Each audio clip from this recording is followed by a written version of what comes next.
最新一份嘅財政預算案指出，基建發展咧係香港未來嘅經濟增長核心動力，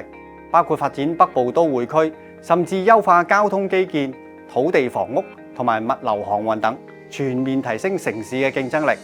可想而知，未來對於建築、土木工程、測量嘅人才非常渴求。今日嚟到香港城市大學，了解下佢哋點樣培育呢方面嘅人才啊！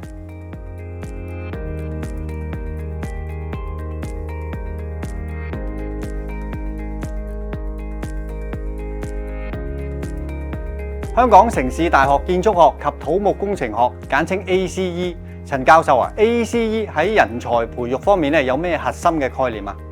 咁 David 啊 ，Sustainability、Resilience、Smart Cities 就係 ACE 嘅3個核心概念。ACE 以建構未來城市為核心使命，打造同自然共生嘅未來環境，建構面對環境挑戰嘅堅韌都市建設，以科技驅動嘅高效同人性化城市。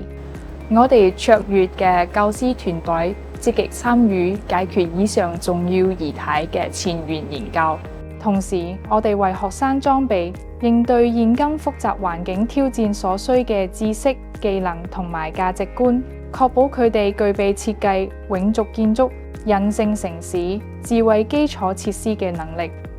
我知道咧 ACE 有3個本科課程：建築工程、土木工程、建築學及測量學。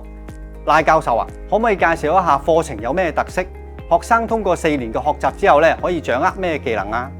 ACE 本科課程咧，首年為共同嘅核心課程，同學會喺修讀第2年之後選擇土木工程、建築工程或者測量學及建築學作為專業嘅，選科就更有彈性。我哋嘅優勢咧，在於土木工程啦、建築工程啦、建築學同埋測量學課程咧，均屬於同一個學系，資源能夠調配得宜，同埋採取跨學科嘅教學方法。3個本科課程嘅設計咧，以理論同埋實踐並重，俾同學能夠對相關嘅工作同埋程序有更深入嘅認識。我哋嘅測量學課程獲得多個本地同埋海外嘅測量師學會認可。測量學課程着重培養學生嘅分析同埋判斷性思考嘅能力，為佢哋將來成為測量或者建築領域嘅專業人才做好準備。畢業生將具備深厚嘅學科知識、有效嘅溝通技巧、解決問題嘅能力，以及能透過團隊和個人技能，在建築行業中發揮領導作用。建築工程或者叫做屋宇設備工程，對我哋日常生活係至關重要，因為佢涉及到建築中關鍵系統嘅設計啦，例如電力、照明、暖氣、空調、消防安全、供水、廢物處理同埋電梯等。學生透過呢個學科能夠掌握機電設備嘅設計啦、製造啦、安裝同埋維修嘅知識。佢哋咧將來會成為處理建築工程學科入邊嘅所有嘅面向，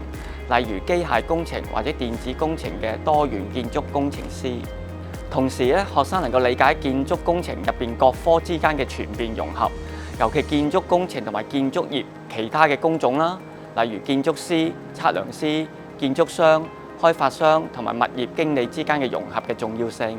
土木工程課程獲得香港工程師學會 Hong Kong IE 認可。土木工程係一項非常重要嘅專業，對我哋日常生活有着深遠嘅影響。佢涵蓋咗供水啦、污水處理、城市規劃、交通基礎設施、結構設計同埋環境考量等領域。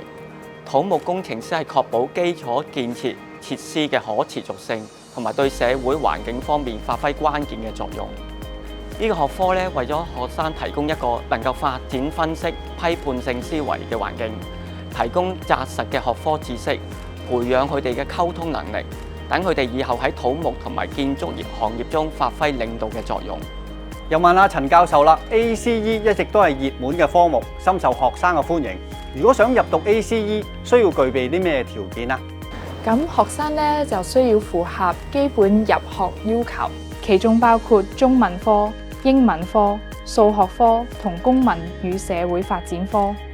喺選修科入面 ，M1、M2 同埋物理科比重較高。其實只要學生對建築學及土木工程學感興趣，我哋都歡迎同學申請入讀 ACE 嘅課程。